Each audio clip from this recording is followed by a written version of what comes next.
How's it going, everyone? It's Harvey from Weather Sponge 5000, and today, of course, we're going to talk about the weather that's moving through the United States. This is the primary purpose of the channel, obviously, so we're going to talk more about it. So let's begin by taking a look at the GFS model. We do have a storm system bringing some snow showers to the higher elevation, so if you want to go skiing, this is definitely the time to do so because it's not going to happen again. It's April, so you better go skiing if you're going to do it right now. So in the East Coast, though, it's relatively quiet. Let's move on to the next frame of the GFS model to really see what's going on with this storm system. So let's move on.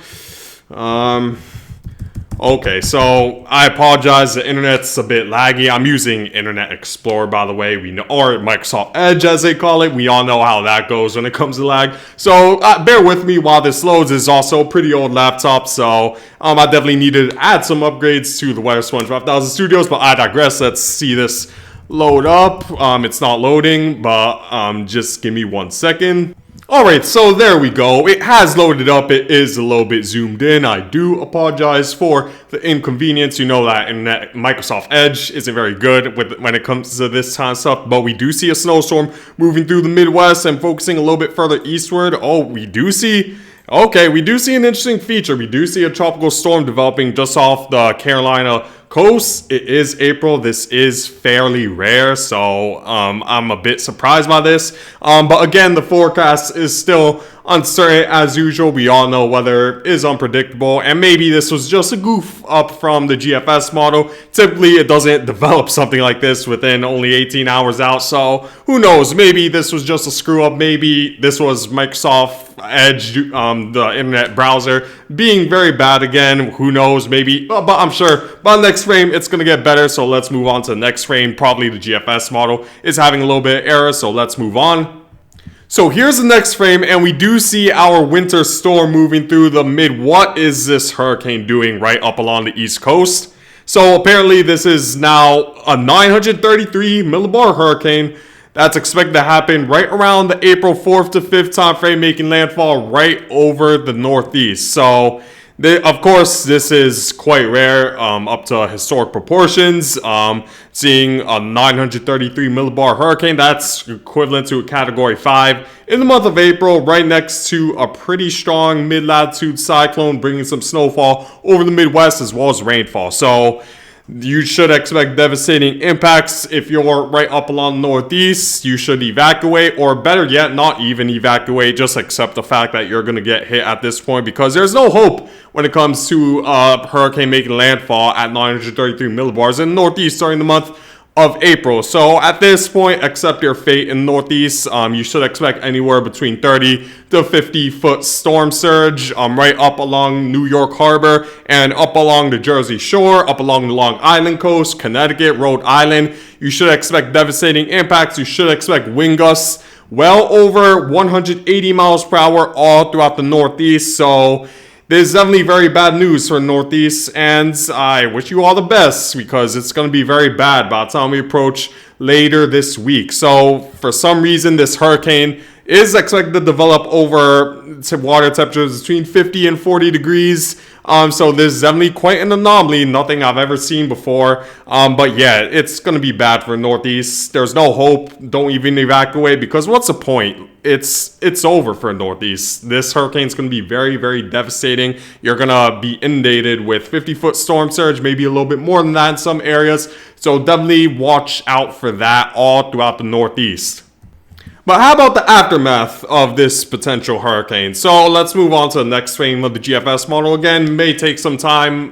Internet Explorer isn't the best loading things up, so let's begin.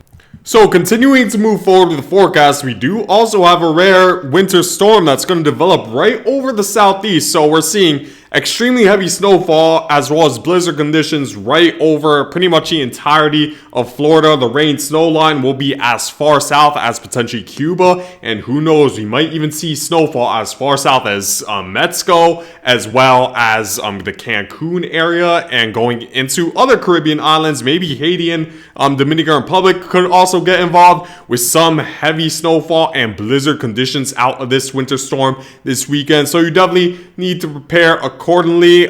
This will definitely be a huge bummer for those who want to go potentially for vacation in the south, because there's no vacation when we have temperatures that are going to be in the 20s to the teens right over much of the Gulf Coast. So definitely be prepared for very gusty winds, up to 80-mile-per-hour wind gusts, as well as snow totals that will just blow previous records, where we could see snowfall in Miami get close to 2 feet by the time we approach this weekend. So this is very, very historic stuff. You definitely need to prepare all throughout the Gulf Coast, or actually don't prepare, because if it were a battle between a winter storm and the southeast, the winter storm will always win, especially when we're talking about 2 feet of snow. There's no hope, unfortunately. And I like to be a bit more optimistic, and I know that it's my job to be able to keep you guys safe, but there's